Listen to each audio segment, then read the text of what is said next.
ఇవాళ మేము షాబాన్ పండుగ చేస్తున్నామండి. ఇదిగోండి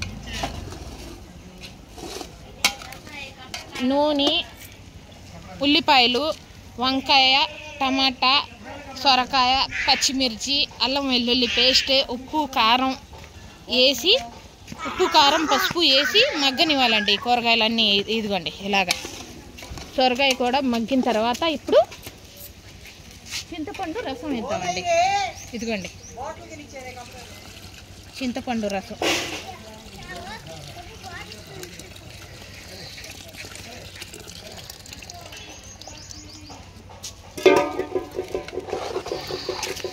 ఇదిగోండి చింతపండు రసం వేసాం కదండి.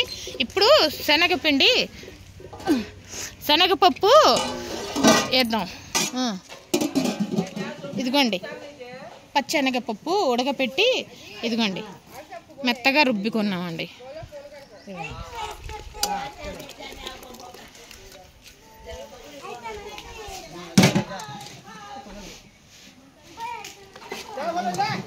వేసి కలిపి బాగా ఉడకాలండి పులుసు.